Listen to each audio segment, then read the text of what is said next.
Hi guys, Mitchell here, Mitchell, Minnesota. Welcome back to my channel.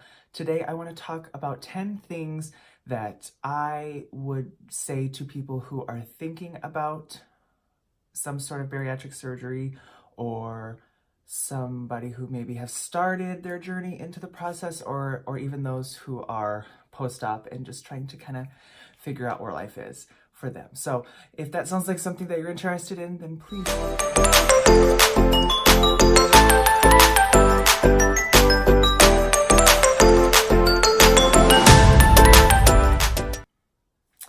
Hi guys, I'm so glad you came back to my channel today. This video really is something that I searched out when I was pre-op. For those who don't know, if you're new to my channel, my name is Mitchell. I had a revision bariatric surgery, so I had lap band for about 8 years, and then on August 7th, 2018, I had revision surgery from lap band to gastric bypass, RNY. I am still in the middle of my losing phase, hopefully. So this is not, throughout this video, I'm not saying that I am even where I want to be yet. I still have another 42 pounds that I would like to lose to get to a place that I feel comfortable with my body. But this is this video is inclusive of a lot of things that I've thought about throughout this process and been asked by a couple people on Instagram or in the comments here on YouTube, and it's something that I also searched out at the beginning of my journey, even out through now. I love seeing videos of things that people maybe wouldn't have considered throughout their process. So I have 10 items that I want to tell you about, or 10 things I want to tell you about if you are considering gastric bypass or any type of bariatric surgery, really, or even just in a weight loss mindset. Like that's your life. It doesn't always have to be bariatric surgery, but there's a lot of people out there, and some people that watch my channel, that are just wanting to do better for their bodies, and maybe they're doing that purely through diet and exercise. Number one, the pre-surgery stage can be really long and difficult, and that's just kind of a given with bariatrics. I think any bit of it, your insurance is not going to just approve you right away by a phone call.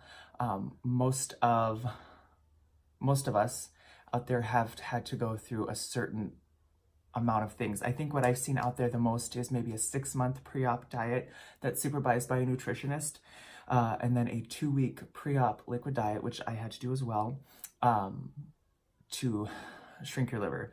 So this can be incredibly daunting for a lot of people, and I really am of the mindset that if you're not ready for that, or that's not something that you really want to do, then there may be other avenues to travel as far as weight loss is concerned. And that's not a judgment call or anything like that, but I know that insurance companies, mine included, wanted to see some change before they were going to agree to pay for that surgery. Mine was a little different in that I was approved within about 3 months because I did have a prior weight loss surgery, my lap band, and it was causing a lot of vomiting, and there's a fancy word for it, but I had a lot of vomiting and the inability to keep down liquids or foods in a way that was sustainable for life, really. So that's where I'm at with that, or that's where I was at with that. Number two, this is a really personal journey. This is deeply personal. No matter what your level of support is, this is a journey that you are going to take. This is a road you are going to go down, and only you. So many of us have really good support systems, and I'm very lucky and very thankful for that I have a husband who is incredibly supportive of what I do, even though he doesn't necessarily believe in the bariatric pathway. In fact, I have a video that speaks all about that. But there's also a lot of people out there that are very isolated, or feel isolated, and don't have that support system.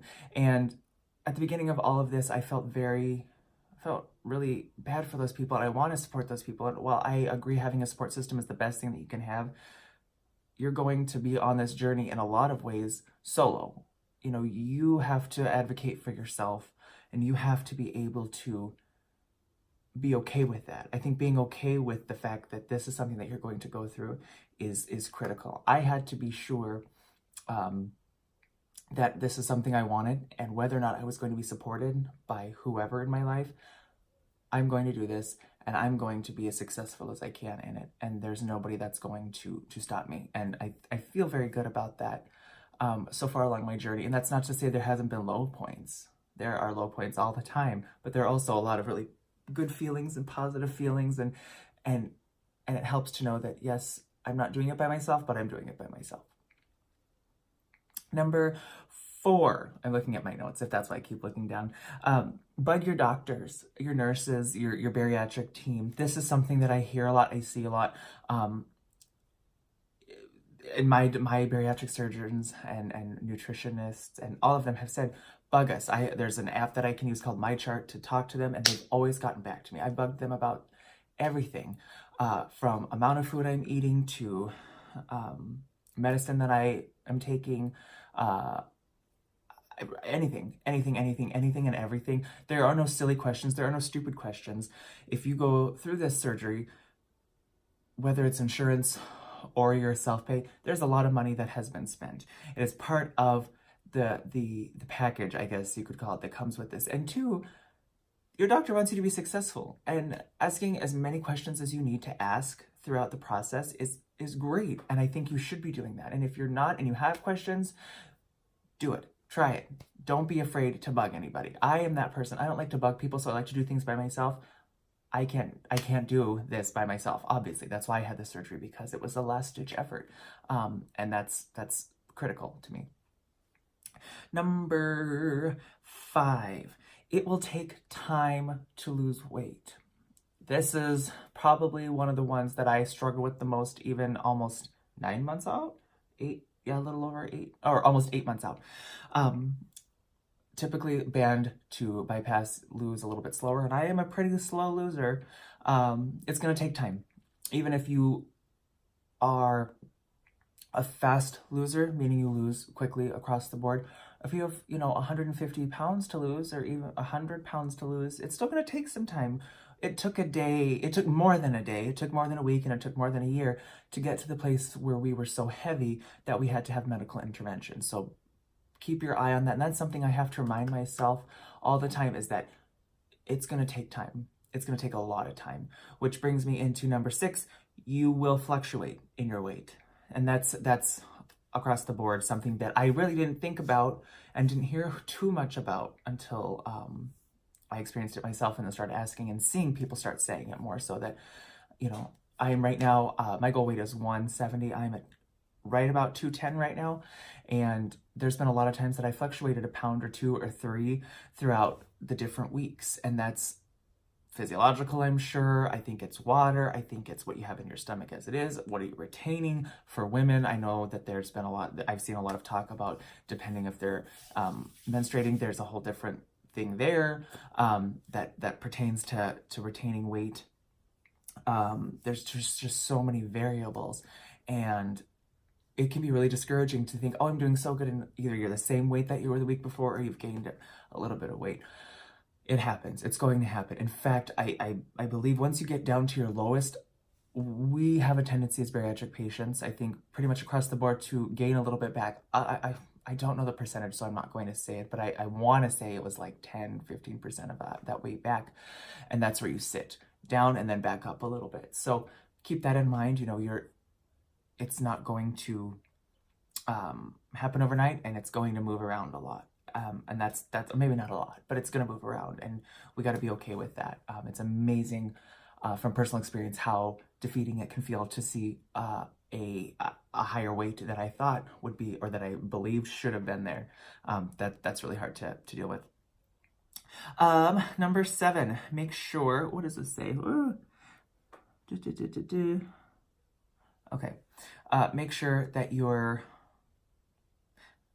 keeping track of your foods, you're keeping track of where you are on your journey, you're checking in with yourself daily, multiple times a day. I check in with myself.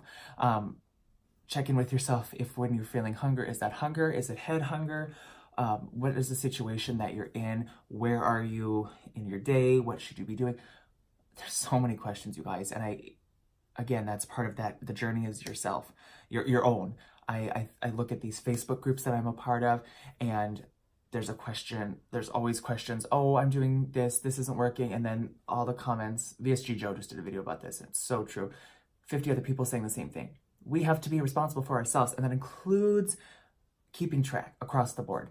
Do I always keep track of, do I always measure my food? No, when I'm out, I don't measure my food. Do I always log my food? No, I do not. I have to get better. I have to stay better. And keeping track doesn't mean that if you fail once, then, if you fail once, then you're over. This journey to lead off of that is very important to realize that you're going to make mistakes. You're going to screw up once in a while. And I don't mean that in like a bad way. You're going to, maybe not everybody, but everybody that I've ever known that's gotten this surgery, you're going to screw up and you're going to say, oh, I really want that chocolate. Oh, I really want that I'm not supposed to have. That's okay. This is a life-changing thing. This is not a diet. This is not a quick fix. This is something that is substantially different than everything you've ever done. It is a last-ditch effort. It is a change in lifestyle in a way that you've never experienced before. Because if you get this surgery, it's in you. You're not going to get rid of it. It's there. So when you fall down off the horse, you get back up. Because one bad day is not going to ruin your entire life. But if you let yourself go down that path, then it will. Do not give up. Giving up is not an option, which is a good thing, right? Number 8, vitamins are non-negotiable. I'm going to leave it there. Don't ignore your vitamins. Don't ignore that across the board. I'm not sure what it is for VSG patients because I've heard it a bunch of times, but it didn't pertain to me, so I didn't retain it. For Roux-en-Y, R&Y patients, vitamins are critical to life. Your multivitamin to make sure you have your vitamins in there, your calcium citrate to make sure your bones don't turn into graham crackers, your iron pills to make sure whatever iron does, I don't friggin' know, and your vitamin D if that's what you need, or your biotin, whatever it is that you need to stay on your vitamins every single day. There was a study done recently, and this is through my nutritionist, that 30% of bariatric patients, specifically R&Y patients, do not take their vitamins daily, and that's absolutely inappropriate. We have to take it. There have been days I've forgotten, and it didn't mean a whole lot, but what I've noticed, when days I forget, I feel super weird, and I feel super icky and lethargic and hungry and all of these things, and it may have nothing to do with that, but it's been, for me, across the board, just like that. So, vitamins are non-negotiable. At the bare minimum, your multivitamin and your calcium citrate, right? Your doctor may have other things that you may need to take or not need to take. Everything is different. Every plan is different. I am not a doctor. I am not a medical professional. I'm just a person who had Roux-en-Y. And I just feel like it's a non-negotiable. Take your vitamins, you guys. Number 9, water is your new spouse. It's your new lover. It's your new everything. You need to be spending just as much, if not more time. In fact, I spend more time with my water bottle in my hand than I do with my own husband because water is that important. You need to get your 64 ounces of water in a day or more. I will fluctuate anywhere between, at the bare minimum, 33 ounces, because I have the bottle, up to about 100 ounces a day. And again, that's going to be dependent on how giving your new tummy is.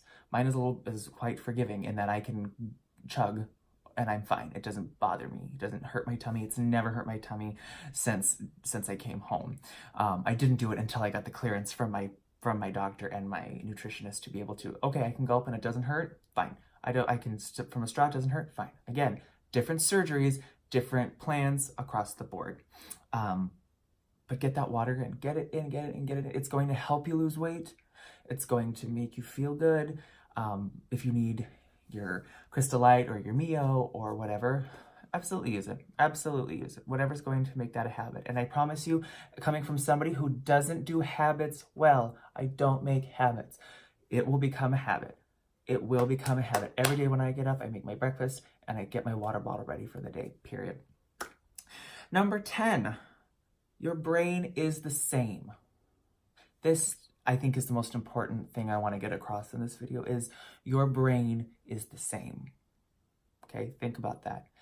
Your tummy changes, right? There's a physiological change in what goes on, whether you have Roux-en-Y, which is sectioning off of your tummy and rerouting one of your intestines to your new stomach so that you food goes through you faster, and you're not able to absorb the caloric intake as well.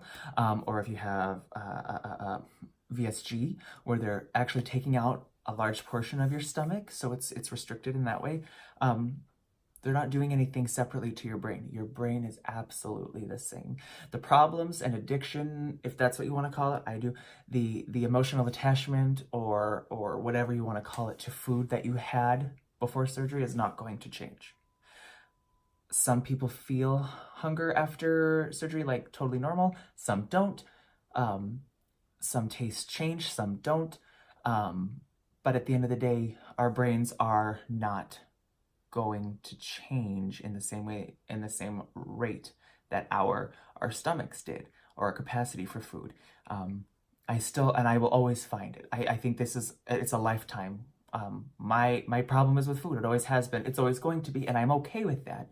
I remind myself every single day why I did this surgery was to be healthy, to be able to live longer, to physically not hurt when I walk or when I'm moving around, to not be out of breath within 10 seconds. You know, these are all legitimate concerns, to feel better about my body and to feel more comfortable in who I am as a person. I have to remind myself about that, because I guarantee anybody out there who's in that same boat, those feelings about food and the food always wins, right? The food always wins. So we can't do that anymore. So there's a void there. There's a huge void there, even to this day. I want something, even things I've dumped on before, I've had again because I wanted it. And that is my own internal insanity. What is the definition of insanity? Doing things over and over again and expecting a different result. That's something that I have to work on for me. So at the end of the day, these surgeries do not change our brains, but it does allow us to use it as a tool. And I've heard that a million times, and you're going to hear it a million times. It really is just a tool. If you don't use it right, you're not going to lose weight past a certain point. You're going to gain weight. You can, if you don't keep up with it and keep up with your doctor's appointments, your vitamins, your eating, you can screw it up. And that's just me being honest, because I've seen it, and I felt like I wanted to just gorge myself so many times. I felt like at the grocery store I wanted to buy things that I shouldn't be buying: chocolate, cookies, crackers, whatever. Things that I used to buy, things that I used to do in order to feel whatever it was I wanted to feel, which always turned out to be guilt and remorse after finishing whatever it was that I was eating that I shouldn't have done, or even food that is okay to have, but I've had it in quantities that are incredibly large. Take this as not a warning, because it's not a warning. This is just me talking about what I feel is important to remember when you're looking at this surgery. Being realistic is incredibly important, but also knowing that it does change your life for the better. After all of these things that I've said, it will absolutely change your life for the better if you let it and you work with it.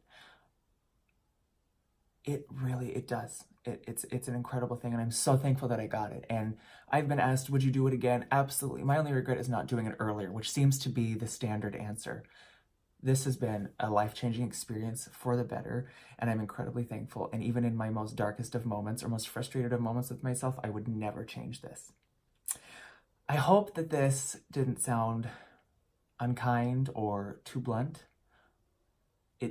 These things come out of love from me to you, because I want you to be successful. I want to be successful for me, and I want you to be successful for you, because you being successful for you is something that you can say, I did this, and even though I had support, or I didn't, I did it by myself, because it is a journey that we take by ourselves. If you guys have any questions for me, please feel free to comment down below, or to DM me on Instagram, at Mitchell, Minnesota, or you can email me at mitchellinminnesota@gmail.com. I'd be happy to answer any questions that you guys have, either here on another video or directly back to you as well. I hope you guys have a wonderful weekend, and spring is here, isn't it? Bye, guys.